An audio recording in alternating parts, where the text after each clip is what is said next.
আসসালামু আলাইকুম। গত দিনের মতো আমরা আজকেও হাজির হয়ে গেলাম হিসাব বিজ্ঞান ক্লাস নিয়ে এডু পরিবারের পক্ষ থেকে। আজকে হচ্ছে আমাদেরকে যদিও আগে থেকে আপনাদেরকে বলা হয়েছিল যে এমসিকিউ এর উপর ক্লাস নেওয়া হবে। তো আমার কাছে যেটা মনে হয় যে এমসিকিউ এর আগে আমাদের কিছু বেসিকের জিনিস জানা খুব জরুরি হিসাব বিজ্ঞানে।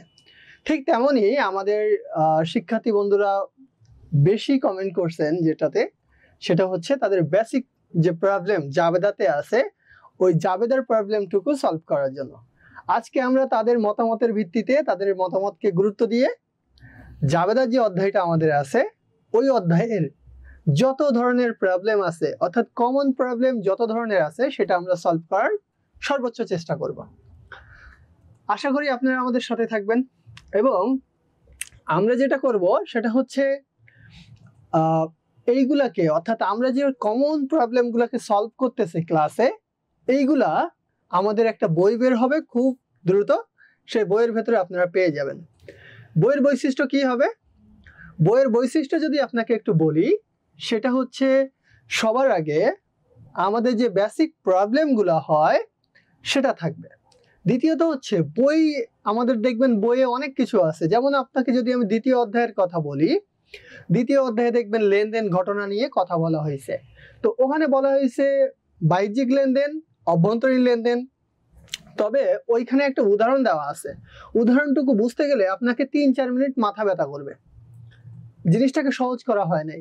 এই ধরনের আপনার হচ্ছে ক্রিটিক্যাল যে জিনিসগুলো আছে বা যে জিনিসগুলোকে খুব কঠিনভাবে উপস্থাপন করা হয়েছে বইয়ে, সেই জিনিসগুলোকে আমরা চেষ্টা করছি আমাদের শিটে বা বইয়ে খুব সুন্দর আকারে উপস্থাপন করার, যেটা আপনি বাসায় একবার নিজে পড়লেই পেরে যাবেন। আর দক্ষ টিচাররা তো আছেই।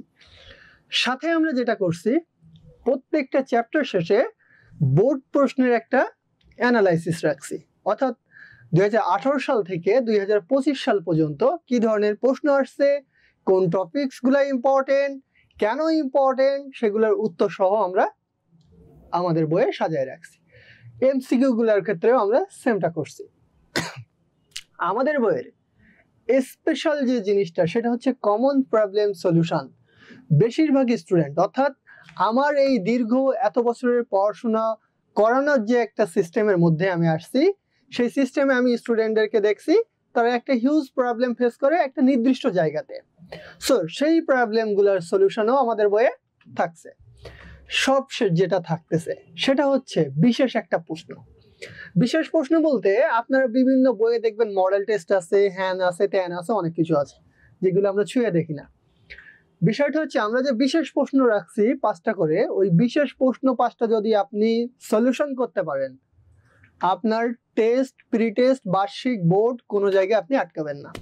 এক কথায় সবকিছু অ্যানালাইসিস করার পরে ওই জায়গাটাতে আমরা ইনক্লুড করছি। সো আপনাদেরকে কি করতে হবে, এই বইটা পাইতে গেলে আপনি আগে থেকে প্রি বুকিং করতে পারেন বা সাথে সাথে যেটা করতে পারেন আমাদের পেইড কোর্সের ক্লাসগুলোতে জয়েন হতে পারেন। সো চলেন আজকে আমরা একটু দেখি যে জাবেদার সলিউশন আমরা কিভাবে আমাদের বইয়ে উপস্থাপন করছি আর কি আকারে কিভাবে সহজে জাবেদাটুকু আপনাদের কাছে সহজবোধ্য করে দিতে পারি সেই জিনিসটা একটু চলেন আমরা একটু নমুনা দেখবো। আগে আমরা সাধারণত কয়েকটা জিনিস দেখে থাকি।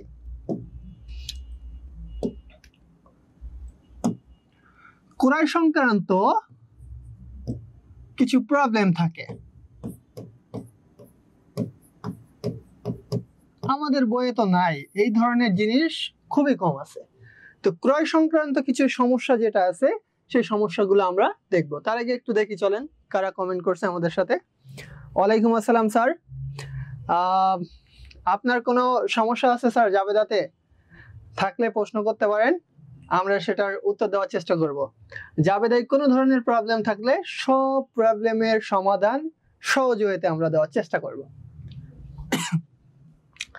ক্রয় সংক্রান্ত, এই যে ক্রয় সংক্রান্ত জাবেদা আছে এটাকে যদি আমরা টেকনিক্যালি 1 নাম্বার ধরি যে ক্রয় সংক্রান্ত জাবেদাগুলা কি কি।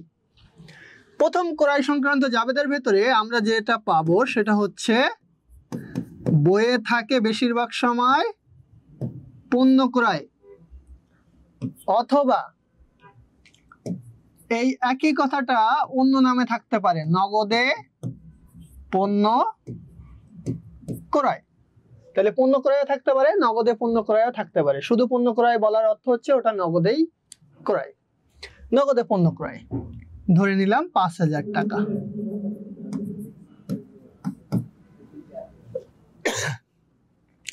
এই জায়গাটাতে আমাদের বৈশিষ্ট্য বা আমাদের ডিফারেন্সটা কোথায়? আপনি বলতে পারেন অনেক অনেক প্ল্যাটফর্ম আছে, তাহলে আমরা কোথায় আলাদা? সেই আলাদা আমরা কোথায়, সেই জায়গাটুকু আমরা আপনাদেরকে দেখাবো। দেখেন, পণ্য ক্রয় বা নগদে পণ্য ক্রয়, এটা যদি আমরা জাবেদা করি তাহলে আমরা কি পাবো? ক্রয় হিসাব ডেবিট,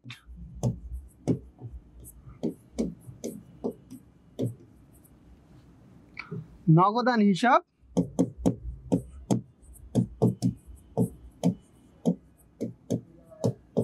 ক্রেডিট। এখন বলতে পারেন স্যার কেন ডেবিট হলো, কেন ক্রেডিট হলো? প্রথমত হচ্ছে ক্রয় হিসাব ডেবিট এই কারণে, আমরা জানি কি ব্যয় বৃদ্ধি পেলে ডেবিট হয়, সম্পদ বৃদ্ধি পাইলে ডেবিট হয়, ব্যয় হ্রাস পাইলে ক্রেডিট হয়, সম্পদ হ্রাস পাইলে ক্রেডিট হয়। অর্থাৎ ব্যয় আর সম্পদ হচ্ছে দুইটা বন্ধু, যেটা বৃদ্ধি পাবে সেটাই ডেবিট, কমলে ক্রেডিট। তো এইখানে দেখেন ক্রয় হিসাব কত টাকা? 5,000 টাকা। ক্রয় হিসাব ডেবিট হয়েছে কারণ আপনি যখন পণ্য ক্রয় করছেন আপনার কি হয়েছে? খরচ হয়েছে না? খরচ হয়েছে তো। অর্থাৎ আপনি কোনো একটা জিনিস কিনবেন, তার মানে আপনার খরচ হবে। তাহলে ক্রয় করছেন, আপনার খরচ হয়েছে, এটা হচ্ছে ডেবিট। তাহলে আমরা যেটা করছি আমাদের বইয়ে উল্লেখ করে দিছি যে ক্রয় জিনিসটা হচ্ছে একটা ব্যয়ের হিসাব। কিসের হিসাব? ব্যয়ের হিসাব। আর এই ব্যয়টা কি পাইছে? বৃদ্ধি পেয়েছে। আর ব্যয় বৃদ্ধি পেলে কি হয়? ডেবিট হয়। এরপরে আসেন নগদান হিসাব। এটা কোন জাতীয় হিসাব? এটা হচ্ছে সম্পদ। আর এই সম্পদটা কি হয়েছে? হ্রাস পাইছে। সম্পদ হ্রাস পাইলে কি হয়? ক্রেডিট হয়। এখন আপনি বলতে পারেন স্যার আপনাদের ইউনিক কোথায়? ইউনিক এই জায়গাটাতে আপনি বাংলাদেশের কোনো বাজারে 9-10 কোনো বাজারে দেখাইতে পারবেন না যে ওখানে জাবেদাটাকে এভাবে বিশ্লেষণ করা হয়েছে, সাথে এটা কোন জাতীয় হিসাব সেটা উল্লেখ করা হয়েছে।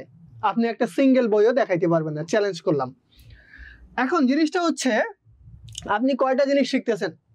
হিসাব বিজ্ঞান জানার জন্য আপনার কয়টা জিনিস জানা জরুরি? সেটা হচ্ছে 1, ডেবিট ক্রেডিট করতে পারা। 2 হচ্ছে প্রত্যেকটা হিসাব, যেমন আপনাকে আমি বললাম মূলধন কোন জাতীয় হিসাব, এইটা জানাও জরুরি। ঠিক তেমনি ওইটা বৃদ্ধি পাচ্ছে কি হ্রাস পাচ্ছে এটা জানাও জরুরি। এই 3টা জিনিস জানলে আপনি অ্যাকাউন্টিং এ জাহাজ হয়ে যাবেন। এখন আমাদের ভেতরে কি আছে দেখেন, ক্রয় আমরা আগে ডেবিট ক্রেডিটটা করে দিছি। দ্বিতীয়ত আমরা কি করছি, এই ক্রয় জিনিসটা কি সেটা আমরা বুঝিয়ে দিছি।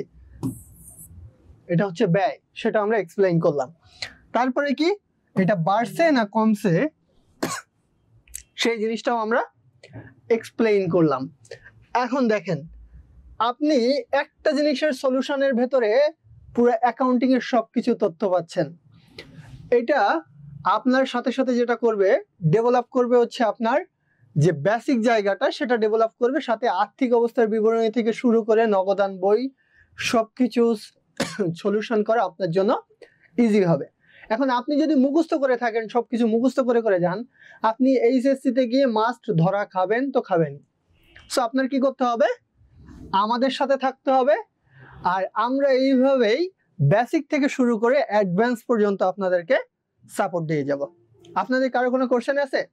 থাকলে কোশ্চেন করতে পারেন। রিমা, আপনার কোনো কোশ্চেন আছে?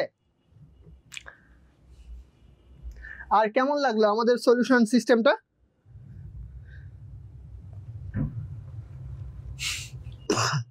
আমাদের সলিউশনের সিস্টেমটা কেমন লাগলো আপনাদের? একটু কমেন্ট করে জানান তো। আপনাদের ফিডব্যাক আমাদের জন্য সব থেকে বড় পাথেয় হিসেবে কাজ করবে। অর্থাৎ আমরা আমাদের কারেকশন করতে সবসময় প্রস্তুত, আমাদের ভুল ত্রুটি হলে। সো একটু আমাদেরকে জানান।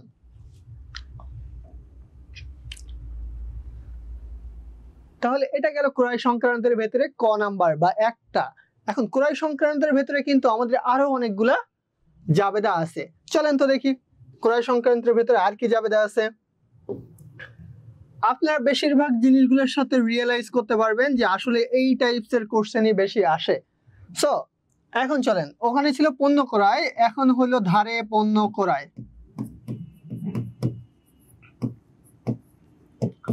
ধারে পণ্য ক্রয় আমি আপনাকে 2000 টাকা বললাম, অথবা ধারে পণ্য ক্রয়কে আপনি বলতে পারেন বাকিতে পণ্য ক্রয়।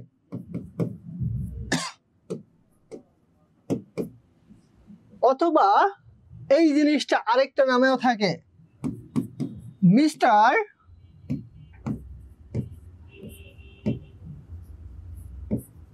শুভ্রের নিকট হতে একটা নাম থাকলো,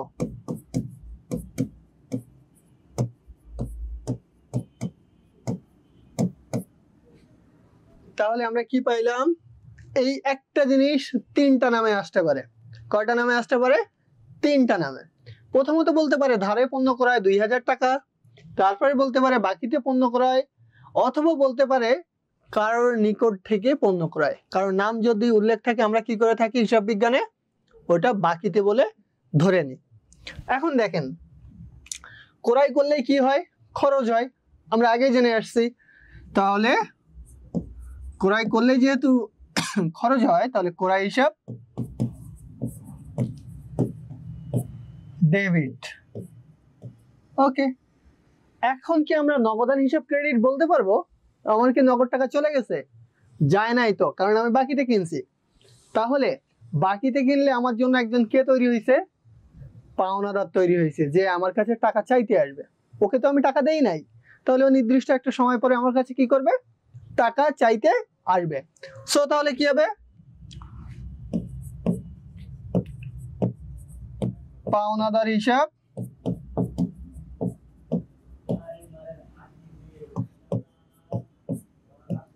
ক্রেডিট, ক্রয় হিসাব ডেবিট, পাওনাদার হিসাব ক্রেডিট। এখন এটা কি হলো? ক্রয়টা কি জাতীয়? একটু আগে আমরা বলছি এটা হচ্ছে ব্যয়। এটা কি হবে? বৃদ্ধি পেয়েছে। পাওনাদারটা কি আমাদের জন্য? দায়। এটাও কি হয়েছে? বৃদ্ধি পাইছে। এবার আসেন, দায় বৃদ্ধি পেলে, মূলধন বৃদ্ধি পেলে এবং আপনার আয় বৃদ্ধি পেলে ক্রেডিট হয়। তাহলে তিনটা জিনিস এক, আয়, দায়, মূলধন, তিনটা জিনিস যদি বাড়লে কি হবে? ক্রেডিট হবে, আর কমলে কি হবে? ডেবিট হবে। অর্থাৎ ব্যয়ের বিপরীত। এটা তো আমরা বেসিকেই জানি। তাহলে এইটার ক্ষেত্রে যেটা হলো, আমরা একসাথে জাবেদাটা শিখে ফেললাম। এটার মাধ্যমে আপনার আর্থিক বিবরণী তৈরি করাও কি হবে? অনেক বেশি সহজ হবে। চলেন, ক্রয় সংক্রান্ত আর কি কি জাবেদা আছে সেটা দেখি। তাহলে খ নাম্বার আমাদের গেল ক্রয়ের। এখন যদি ক্রয়ের গ নাম্বার আমরা দেখি, সেটা হচ্ছে চেকের মাধ্যমে ক্রয়,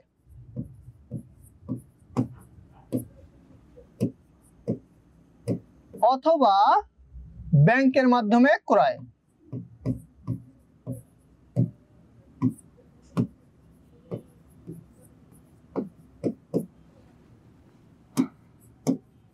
মনে করেন 2000 টাকা দেওয়া আছে, আপনি ধরে নিন। এখন এই যে আমাদের জিনিসটা দেওয়া, চেকের মাধ্যমে ক্রয়, ব্যাংকের মাধ্যমে ক্রয়, এই জিনিসটার সলিউশন কি হবে? ক্রয় তো করছেন না, ক্রয় করলে কি হয়? ব্যয় হয়, আর ব্যয় হইলে কি হয়? ডেবিট হয়। চলেন তাহলে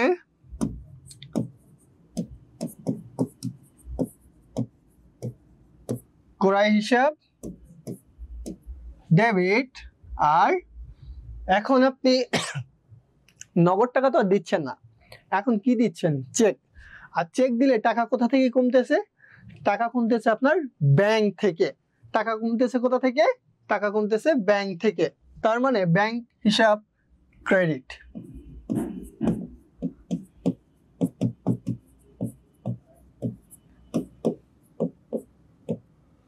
এখন ক্রয় হিসাবটা কি?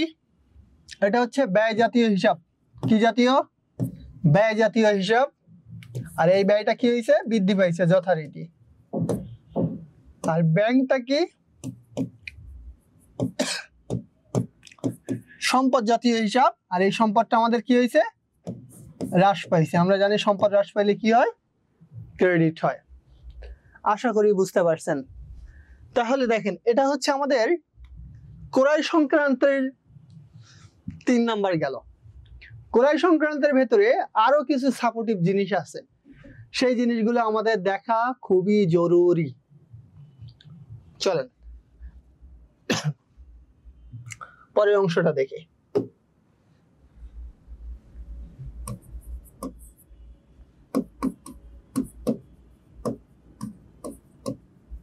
বিনামূল্যে পণ্য বিতরণ।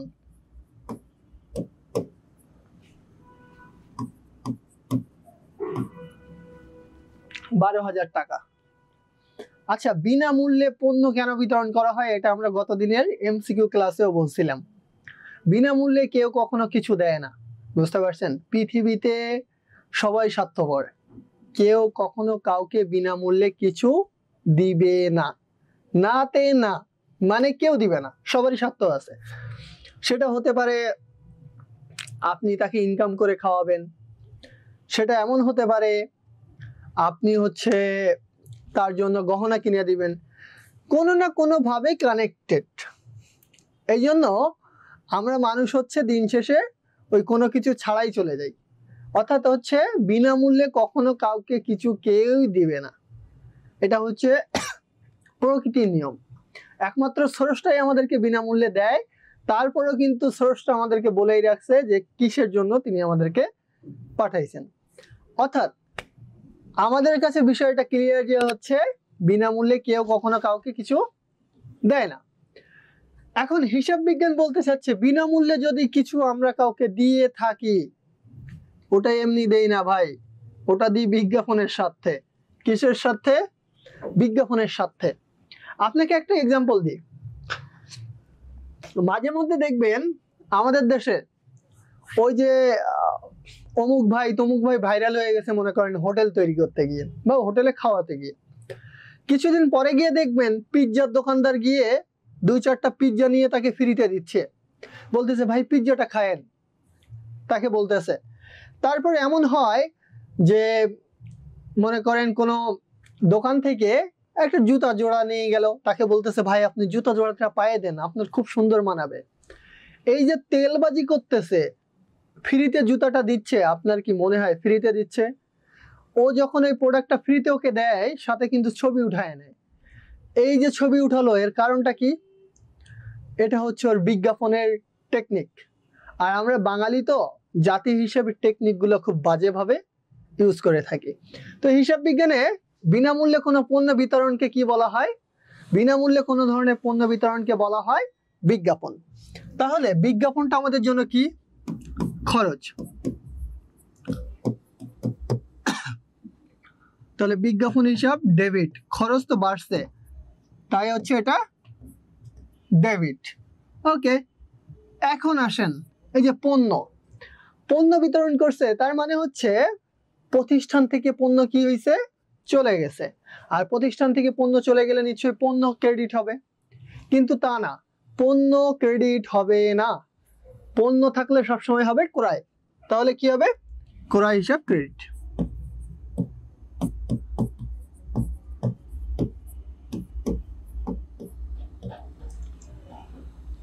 তাহলে বিজ্ঞাপনটা কি?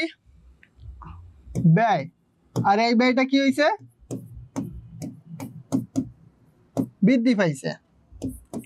এটা কি? এটাও ব্যয়, ক্রয়টা, তবে এই ব্যয়টা হ্রাস পাইছে। এটা হচ্ছে আমাদের বেসিক জিনিস।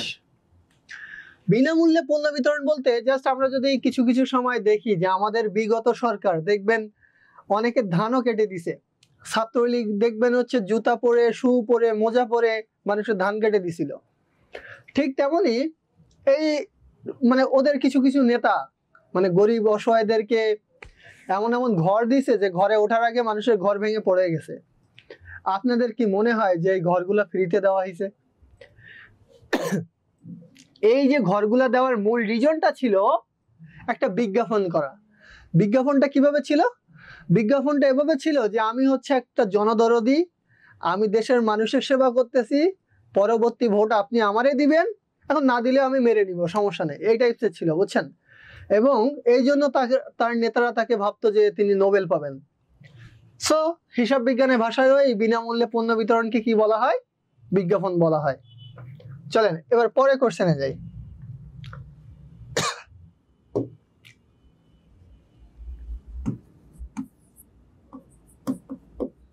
পণ্য উত্তোলন।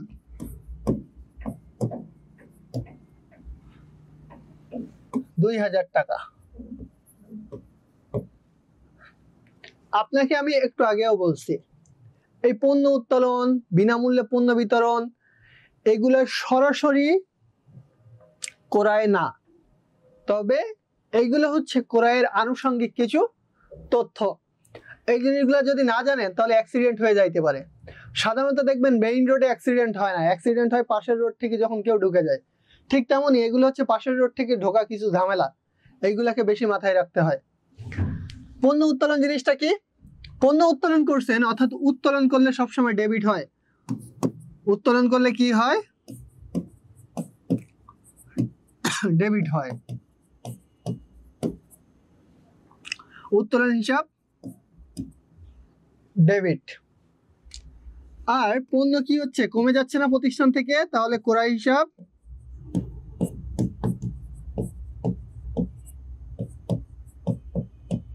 ক্রেডিট। উত্তোলনটা কি? মালিকানা সত্ত্ব।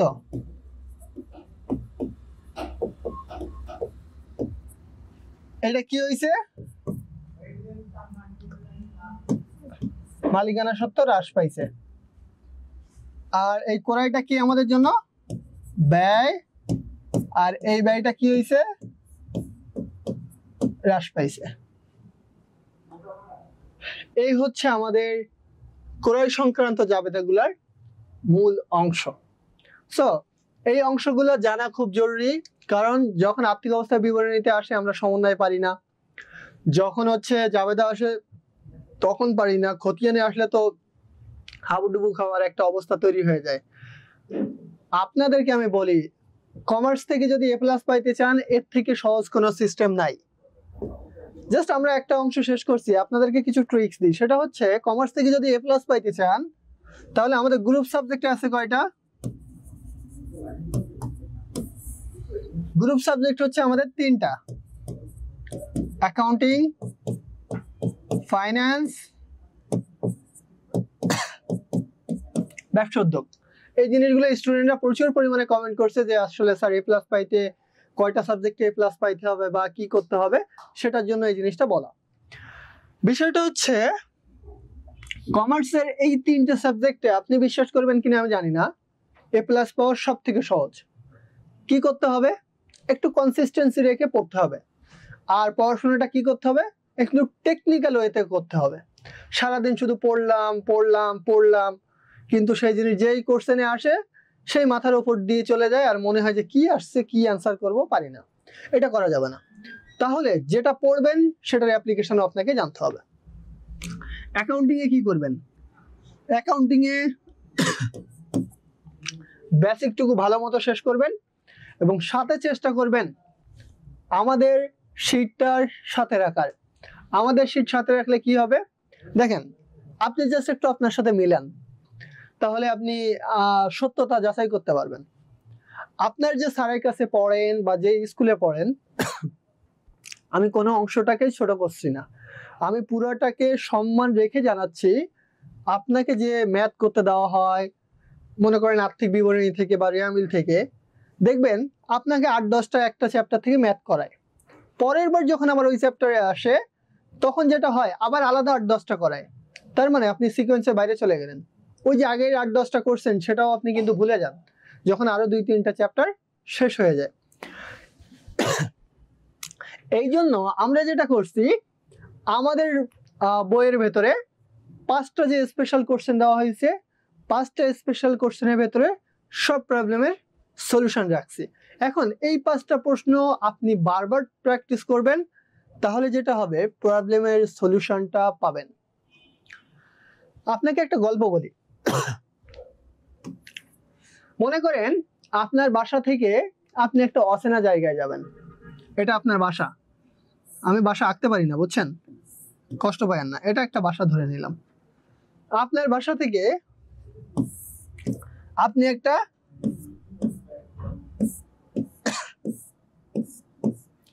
এই যে অচেনা মানুষের বাসায় যাবেন, এটা একটা বাসা বুঝছেন।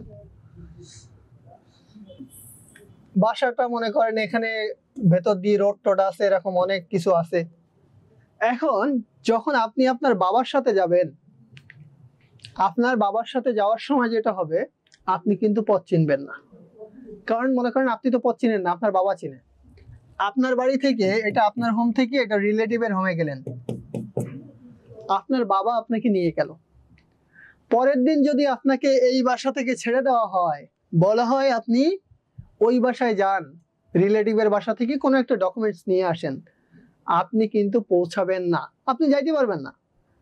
কারণটা হচ্ছে ওই দিন যে আপনি বাবার সাথে গেছিলেন, আপনার একজন সাপোর্টিভ ছিল যে হচ্ছে পুরোটা পথ নিয়ে গেছে। উনি যতই আপনাকে দেখাক না কেন এইখানে এটা এই গলি দিয়ে ওই গলি দিয়ে যাইতে হয়, আপনি পরের দিন চিনতে পারবেন না। তবে এই বাসা থেকে যদি আপনি এই বাসায় যান, আপনার বাবা ফোনে ইনস্ট্রাকশন দিয়ে দিছে যে এভাবে এভাবে যাবা, এই রোড দিয়ে যাবা, ওই গলি দিয়ে যাবা। আপনি যদি যান, কয়েকবার পথ ভুলে যাবেন, সামনে আগায় যাবেন, পিছিয়ে আসবেন, আবার যাবেন। এভাবে যদি আপনি 1 ঘন্টা পরে গিয়েও পৌঁছান, পরের দিন হাইয়েস্ট পসিবিলিটি আছে আপনি খুব সম্ভবত একবারেই তার বাসায় পৌঁছাবেন। রিজনটা কি, ডিফারেন্সটা কোথায়? ডিফারেন্সটা হচ্ছে আপনি নিজে খুঁজে খুঁজে ওই বাসায় গেছেন, প্র্যাকটিক্যাল এক্সপিরিয়েন্স পাইছেন যে এই গলিতে আমি এসে গতকালকে ভুল করে গেছিলাম, তাহলে এই গলি না, ডান হাতের গলি দিয়ে যাইতে হবে। বাট যখন বাবার সাথে গেছেন, আপনার কাছে কোনো প্রেশার ছিল না, আপনি প্র্যাকটিক্যাল এক্সপিরিয়েন্সের ধারে পাশেও ছিলেন না, আপনার বাবাই পথ চেনায় নিয়ে গেছে, আপনি আশেপাশে শুধু ওই প্রাকৃতিক সৌন্দর্যই দেখতেছিলেন। বিষয়টা হচ্ছে এই জন্য আমরা যেটা করছি, অ্যাকাউন্টিং এর যে জিনিসগুলোকে রাখা হয়েছে সেই জিনিসগুলোর অ্যান্সার দেওয়া হয়েছে, তবে প্র্যাকটিসটা আপনার করতে হবে।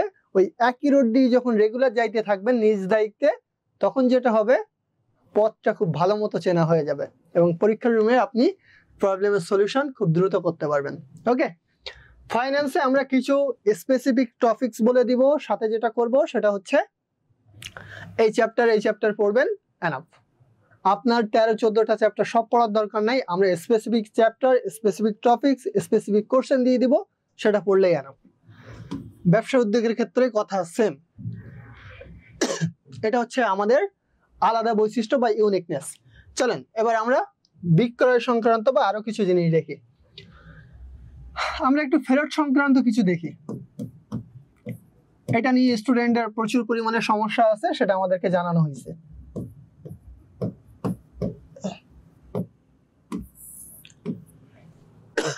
আচ্ছা, ফেরত কয়টা হতে পারে? ফেরত তো দুইটা হতে পারে, একটা হচ্ছে ক্রয় ফেরত আর একটা হচ্ছে বিক্রয় ফেরত।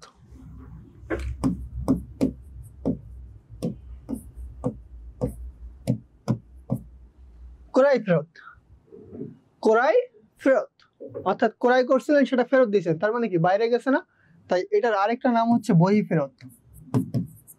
সারা বছর ক্রয় ফেরত পড়ে পারে, যেই কোশ্চেনে আসে বহি ফেরত সেই আর পারে না। সো এইভাবে মাথায় রাখবেন, ক্রয় করছেন বাইরে যদি চলে যায় অর্থাৎ ফেরত দেন, তাহলে সেটা হয়ে যাবে বহি ফেরত। বহি ফেরত 2000 টাকা মনে করেন।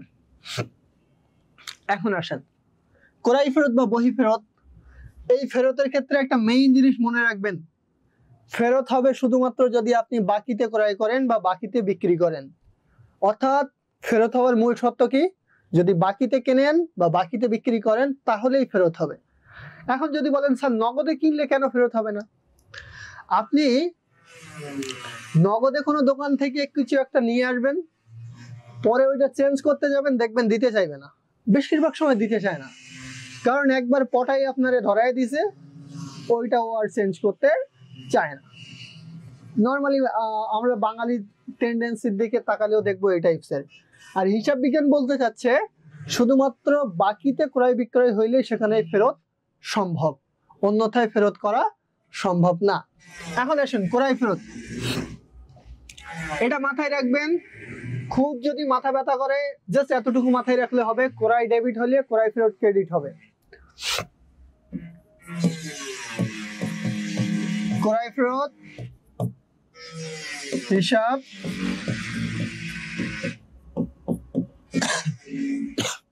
ক্রেডিট।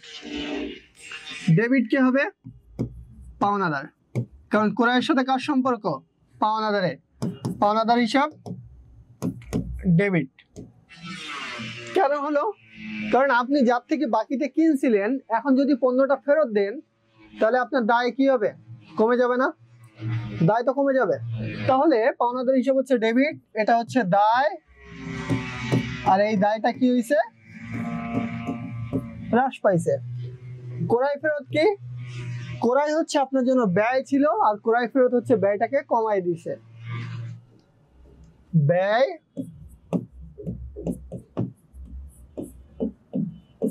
হ্রাস। তাহলে আমরা দেখলাম ক্রয় ফেরত বা বহি ফেরতের যে মেইন ডিফারেন্সটা সেটা।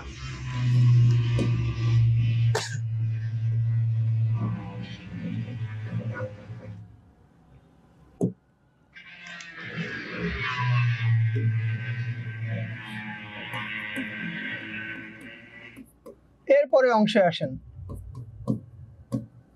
বিক্রয় ফেরত, বা এটার আরেকটা নাম হচ্ছে আন্তঃফেরত।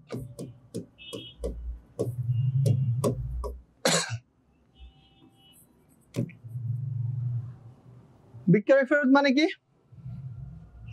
আপনি বিক্রি করছিলেন, সেটা ফেরত আসছে, তাহলে ফেরতটা কি আপনার কাছে আসলো না আপনি দিলেন? বিক্রি তো আপনি করছিলেন, সেটা ফেরত আসছে, তার মানে এটা হচ্ছে কি? বিক্রয় ফেরত। আর বিক্রয় ফেরত যেহেতু আপনার কাছেই আসে, তাই এটাকে বলা হয় কি? আন্তঃফেরত। ওকে, এই যে আন্তঃফেরত। এখন বিক্রয় নরমালি কি হয়? বিক্রয় নরমালি ক্রেডিট হয়, তাহলে বিক্রয় ফেরত কি হবে? ডেবিট হবে।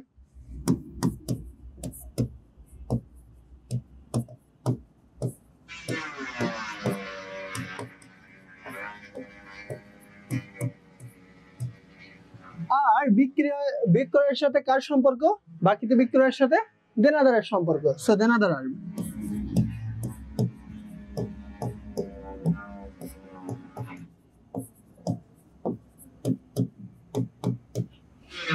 এখন বিক্রয়টা আমাদের কি করতো? সাধারণত আয় বাড়াতো। এখন যদি বিক্রি করার পরে সেই পণ্য আপনার কাছে ফেরত আসে, আপনার আয় বাড়লো না কমলো? আপনার আয় নিশ্চয় কমলো। তার মানে আয় হ্রাস। আর দেনাদার কি আপনার জন্য? সম্পদ। এই সম্পদটাও কি হলো? কমে গেল। রিমা কি আমাদের সাথে আছেন? দেখেন তো বুঝছেন কিনা। আমাদের এই যে বেসিক প্রবলেম গুলো সলিউশন আপনাদের কাছে কি ইজি লাগতেছে নাকি কঠিন লাগতেছে, একটু আমাদেরকে জানান তো। এটা বুঝছেন যে আসলে কত ইজি ওয়েতে জাবেদা করা যায়, সাথে হিসাব বোঝা যায় যে এটা কেন ডেবিট হলো, কেন ক্রেডিট হলো, আর এই হিসাবটাকে কি বলা হয়, সম্পদ নাকি দায় নাকি আয়। সো হিসাব বিজ্ঞান কঠিন কিছু না, একটু যদি সহজ ওয়েতে পড়া যায় তাহলে জিনিসটা খুব সহজবোধ্য মনে হবে। আর এখন 9-10 হচ্ছে আপনার বেসিক তৈরির মূল জায়গা। এই জায়গাটাতে যদি আপনি কোনো ল্যাকিংস রেখে যান, এইচএসসি তে গিয়ে আপনার হিউজ সিলেবাস, ওইটা কভার দিতে গেলে এই বেসিক ডেভেলপমেন্টের আপনার কোনো সুযোগ থাকবে না। সাথে যেটা হবে, আপনি অনার্স মাস্টার্স করতে গেলে তো পুরো বেসিক থেকে শুরু করে অ্যাডভান্স, প্রো, প্রফেশনাল লেভেল সবগুলোতে আপনার যাইতে হবে। সো আপনার বেসিকের ভিত্তি যদি, অর্থাৎ আপনার বেসমেন্ট যদি খারাপ হয়, ধসে পড়ার চান্স অনেক বেশি। আমরা যে বারবার বলি চাকরি নাই চাকরি নাই, এই যে বেসমেন্টের কারণে আমাদের এই জবের প্রবলেম। এরপরে আসেন,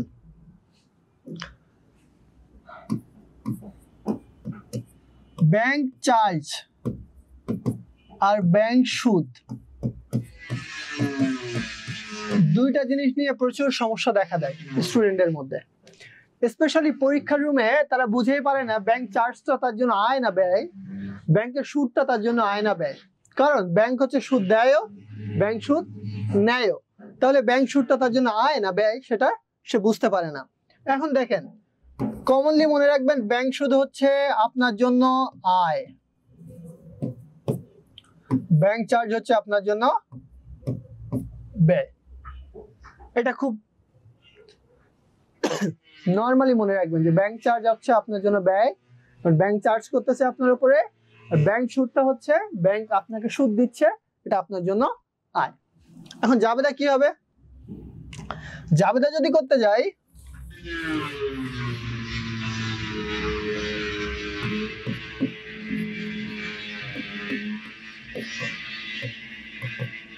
ব্যাংক চার্জ 1500 টাকা। ব্যাংক কিন্তু আপনার নগদ টাকা থেকে চার্জ কাটতে আসবে না, এটা মাথায় রাখবেন। ব্যাংক কি করবে না? ব্যাংক আপনার নগদ টাকা থেকে চার্জ কাটতে আসবে না। তাহলে জাবেদা কি হবে? ব্যাংক চার্জটা আপনার জন্য ব্যয়,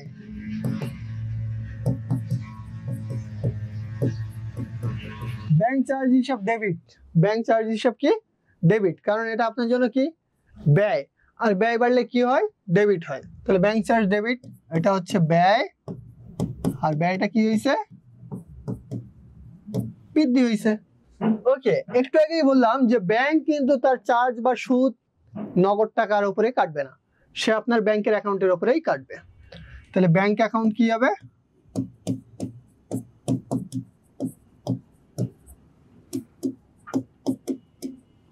ক্রেডিট। তাহলে আপনার যদি ব্যাংক থেকে ব্যাংক চার্জের টাকা কেটে নেয়, তাহলে একটা সম্পদ আপনার কি হলো? মাইনাস হয়ে গেল। এই যে সম্পদটা, এই সম্পদটা কি হলো? হ্রাস পাইল। আশা করি প্রথমটা বুঝতে পারছেন। কোনো প্রবলেম আপনারা ফেস করতেছেন কিনা একটু বলেন তো আমাদেরকে।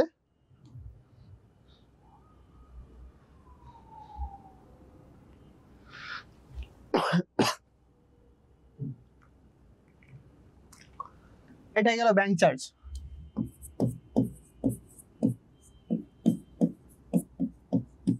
এখন আসেন ব্যাংক সুদ, 2000 টাকা। এখন ব্যাংক যদি সুদ দেয়, ব্যাংক কাকে সুদ দেয়? আপনাকে। তাহলে এটা আপনার জন্য আয়। এখন চলেন যে ব্যাংক সুদের ক্ষেত্রে তাহলে আমরা কি করব।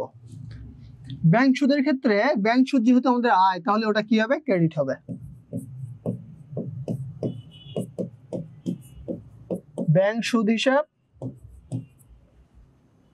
ক্রেডিট, যেহেতু এটা আয়। আর ডেবিট কে হবে?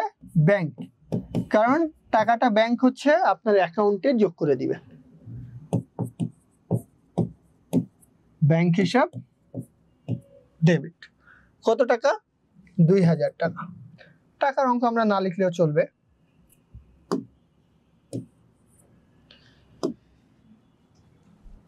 এটা আমাদের জন্য কি? সম্পদ। সম্পদ কি হয়েছে? বৃদ্ধি হয়েছে। আর সম্পদ বৃদ্ধি পাইলে কি হবে? সম্পদ বৃদ্ধি পাইলে আমরা জানি সেটা ডেবিট হয়। এরপরে ব্যাংক সুদ হিসাবে, এটা আমাদের জন্য কি? আয়। আর আয় কি হয়? বৃদ্ধি পেলে আমাদের জন্য ক্রেডিট হয়। এই যে সহজ উপায়ে আমরা হচ্ছে প্রত্যেকটা জিনিস জেনে ফেললাম। এটাই হচ্ছে আমাদের ট্রিক্স, যে আমরা কত ইজিলি জাবেদার সাথে সাথে হিসাবের বিবরণগুলো জানতে পারি।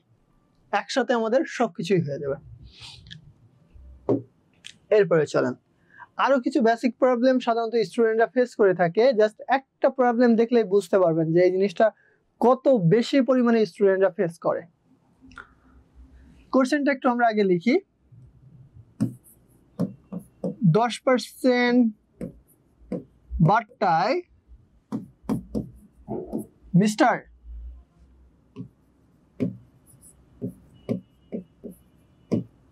মাসুমের নিকট হতে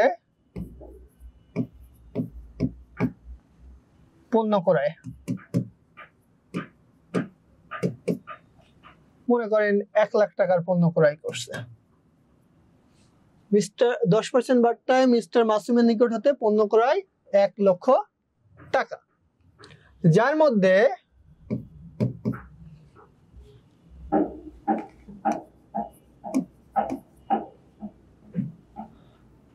30%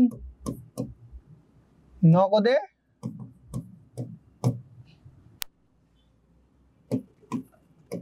40% চেকে পরিশোধ। তাহলে জিনিসটা কি হলো, 10% বার্তায় মিস্টার মাসুমের নিকট হতে পণ্য ক্রয় 1 লাখ টাকা, যার মধ্যে 30% নগদে 40% চেকে পরিশোধ। এখন এই যে কোশ্চেনটা দেওয়া হয়েছে যে 10% বার্তায় মাসুমের নিকট হতে পণ্য ক্রয় 1 লাখ টাকা, 30% হচ্ছে নগদে, 40% চেকে পরিশোধ। হিসাবটা একটু মিলানো লাগবে। সবার আগে আপনার হিসাবটা করতে হবে, তারপরে জাবেদায় যাবেন। হিসাবে যদি না পারেন জাবেদা তো হবে গরমিল। এই 10% বার্তাটা কি, এই যে 10% বার্তা, এই 10% বার্তাটা কি? 10% বার্তাটা হচ্ছে কারবারি বার্তা। কারবারি বার্তার কোনো হিসাব হয় না। আর মোট কত টাকার পণ্য ক্রয় করছেন? মোট পণ্য ক্রয় করছেন আপনি 1 লক্ষ টাকার। তার ভেতরে নগদে কত টাকা? 30% আর চেকে 40%। খেলা তো এটার ভেতরে অনেক কিছু জমে আছে। চলেন খেলাটা শুরু করি। বিষয়টা হচ্ছে সবার আগে হিসাব করে নেবেন। বলছেন না 10% বার্তা পাইছেন, কার উপরে 10% বার্তা পাইছেন? ওই 1 লাখ টাকার উপরে 10% বার্তা পাইছেন। আগে তাহলে 1 লক্ষ টাকা, এটা হচ্ছে আপনার ক্রয়, এর উপরে 10% বার্তা পাইছেন না? তো 10% বার্তা বের করেন তো। বার্তা 10%, তো 1 লাখের 10% করলে কত হয়? 10,000 টাকা হয়। ক্যালকুলেটরে করে দেখেন। তাহলে এই 10,000 টাকা কি বাদ যাবে না? কারণ কি, এই টাকা তো মাফ হয়ে গেছে, আপনাকে ডিসকাউন্ট দিয়েছিল ক্রয় করার সময়, সো এটা কি হবে? মাইনাস হয়ে যাবে। তো 10,000 টাকা মাইনাস করে দিলাম, তাহলে থাকে কত? 90,000 টাকা। আপনার তাহলে নিট ক্রয় কত? নিট ক্রয় হচ্ছে 90,000 টাকা। এটা হচ্ছে হিসাবে পাইলাম। এখন আপনি এই ম্যাথে কি একবারের জন্য বলবেন ক্রয় 1 লাখ টাকার? না, কিন্তু ক্রয় কিন্তু 90,000 টাকার। ওই 10% বার্তা দিয়ে আপনাকে কিন্তু বুঝাই দিয়েছে যে হচ্ছে আপনার ক্রয় 90,000 টাকার। এখন এই যে 30% কাটবেন নগদে, 30% কার উপরে কাটবেন? 1 লাখের না 90,000-এর? আপনাকে কাটতে হবে 90,000-এর। 1 লাখের উপরে কাটবেন, সাথে সাথে কট। আপনি একবারে কট খেয়ে যাবেন। এটা এমসিকিউতে আসে, সিকিউতে আসে, সংক্ষিপ্ত প্রশ্নে আসে। এখন আপনি গুরুত্ব দিবেন কিনা সেটা আপনার দায়িত্ব। 30% নগদে, এটা কেন বলা হলো? এখন কার উপর ধরবো? এই 90,000 টাকার উপরে। তাহলে চলেন আগে এটাকে কেটে ফেলি। নগদে 30%, তাহলে 90,000-এর 30% করলে কত হয়? 27,000 টাকা। 40% চেকে। চেক বলতে আমরা কাকে বুঝি? ব্যাংকে। তাহলে 90,000-এর 40% করলে হয় 36,000 টাকা। এটা আপনার ক্যালকুলেটরে করে দেখতে পারেন। এখন আমাকে বলেন তো, 30% হচ্ছে টাকা আপনি পাইছেন নগদে, 40% টাকা আপনি পাইছেন চেকে,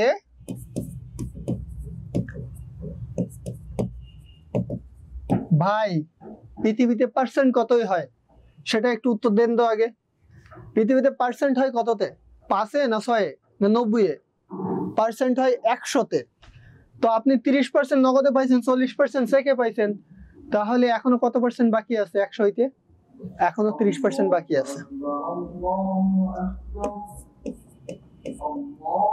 তাহলে এই 30% কিসে? এই 30% বাকিতে। কিভাবে বুঝলাম বাকিতে? এইখানে দেখেন মিস্টার মাসুমের নিকট হতে পণ্য ক্রয় নাম উল্লেখ করা হয়েছে। কি উল্লেখ করা হয়েছে? নাম উল্লেখ করা হয়েছে। নাম উল্লেখ করার পরে নগদে আর চেকে যখন বলা থাকে তখন সেইটুকু নগদে আর চেকে, আর বাকি অংশটুকু বাকিতে। তাহলে বাকিতে 30%।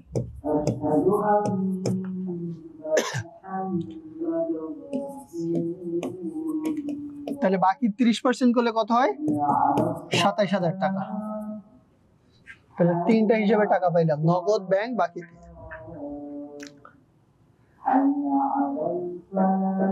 ওকে রিমা, 100% হয়, রাইট। আপনাকে গিফট দেওয়া হবে সঠিক উত্তর দেওয়ার জন্য। আপনি অনেকগুলো সঠিক উত্তর দেন, এটা আমরা খেয়াল করছি। সো আপনাকে একটা পুরস্কার দেওয়া হবে। এরপরে চলেন, তাহলে এটার এখন জাবেদা কি করে হবে? এটা জাবেদা আপনি কিভাবে করবেন? তাহলে এটা জাবেদা করতে গেলে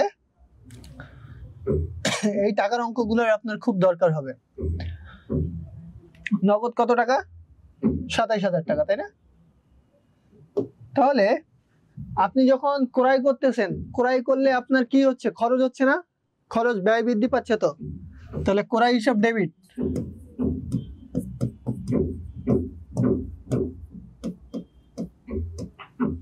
ক্রয় হিসাব কি গেল? ডেবিট গেল। এরপরে নগদ টাকা তো চলে গেছে, তাই না? কিছু, তাহলে নগদান হিসাব ক্রেডিট। এখানে তো ব্যাংক থেকেও টাকা চলে গেছে, তাহলে ব্যাংক হিসাব, এটাও ক্রেডিট।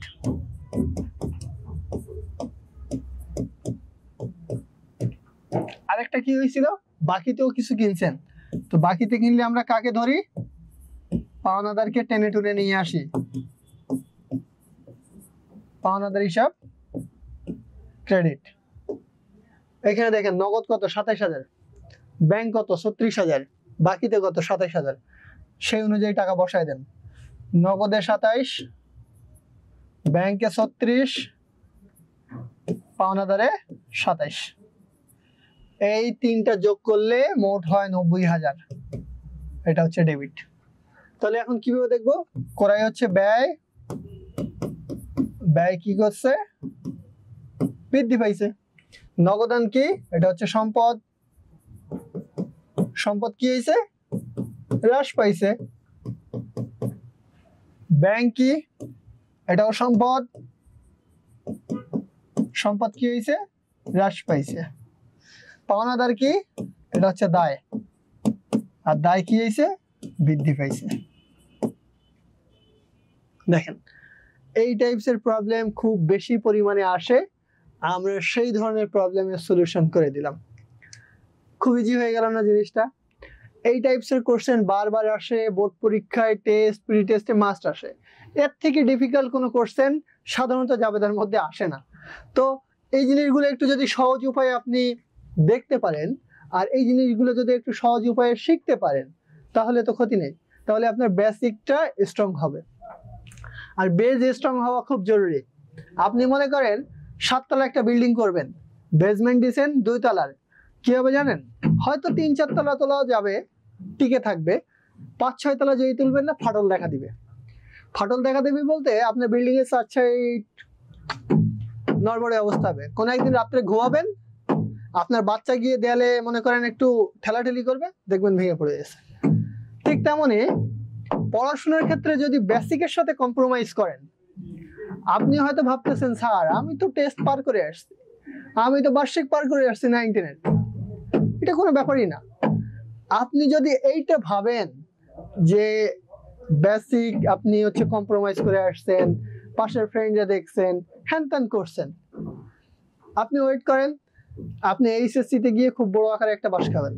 আর যদি ওখানেও পার পেয়ে যান, তাহলে যে জায়গায় গিয়ে বাসটা খাবেন, ওই বাসটা বের করার কোনো সুযোগ থাকবে না। সো আপনাকে আগে থেকেই সতর্ক হতে বলতেছি যে বেসিক জিনিসগুলো একটু স্ট্রংলি শেখেন, জিনিসটা একটু বারবার মনে রাখার চেষ্টা করেন, আর সেটা বুঝে বুঝে, ওইটা মুখস্থ করার কোনো প্রয়োজন নাই। নাহলে বাস যে জায়গা দিয়ে ঢুকবে, কাউকে দেখাইতেও পারবেন না, বলতেও পারবেন না, খুব বাজে একটা প্রবলেম ফেস করবেন। সো এটা ছিল আমাদের হিসাব বিজ্ঞানের আজকের প্রবলেমের সলিউশনগুলো। আমরা পরবর্তী ক্লাসে আপনাদের মতামতের ভিত্তিতে বাকি প্রবলেমের সলিউশনগুলো নিয়ে আসবো, এবং আমাদের পরবর্তী প্রোগ্রামটা হচ্ছে আপনাদের টেস্ট পরীক্ষাকে কেন্দ্র করে সাধারণত যে যে চ্যাপ্টারগুলো পড়লেই হবে, শুধুমাত্র সেই চ্যাপ্টারগুলো নিয়েই আমরা ধারাবাহিক ক্লাসের আয়োজন করছি। ইনশাল্লাহ ওই ধারাবাহিক ক্লাসে আপনাদের সাথে দেখা হবে, এবং আরো বেশি বিস্তারিত যদি জানতে হয়, বেসিকটা যদি স্ট্রং করতে হয়, তাহলে আপনাকে কি করতে হবে? এডু পরিবারের সাথে যুক্ত হতে হবে। আদারওয়াইজ বেসিক স্ট্রং হবে না, জায়গা মতো গিয়ে একটা বাস খাবেন, আর ওই বাস বের করার কোনো লোক হবে না। বুঝতে পারছেন? আমাদের বাঙালির কিছু টেন্ডেন্সি আছে, দেখবেন জ্বর হইলেই নাপা খাই। এই যে জ্বর হলেই নাপা খাই, আর কোনো জায়গায় ব্যথা হইলেই ব্যথার ওষুধ খাই, আমরা কিন্তু রোগটাকে চেপে রাখি। দিন শেষে গিয়ে কি হয়, ক্যান্সার বেশি হয়, ক্যান্সার ধরা পড়ে। কারণ আমরা যে ওই ব্যথার ওষুধ খেয়ে ব্যথাটাকে ধরে রাখছিলাম। সো আপনাকে কি করতে হবে, ওই ব্যথা হইলে কেন হলো ওই ব্যথার একটা উপশমের উপায় খুঁজতে হবে। ঠিক তেমনি হিসাব বিজ্ঞানের যত প্রবলেম আছে সেই প্রবলেমগুলোর উপশম বা সলিউশন নিয়ে আমি আপনাদের সাথে থাকব। আর আমার সাথে থাকতে গেলে আপনাদের থাকতে হবে এডু পরিবারের সাথে। আমাদের বইটা নেওয়ার জন্য আপনাদের প্রি বুকিং করতে হবে। সো আপনাদের অপেক্ষায় আমরাও থাকবো। আপনাদের সাথে দেখা হবে ইনশাল্লাহ ক্লাসরুমে। আজকের মতো এখানেই বিদায় নিচ্ছি। আল্লাহ হাফেজ, আসসালামু আলাইকুম।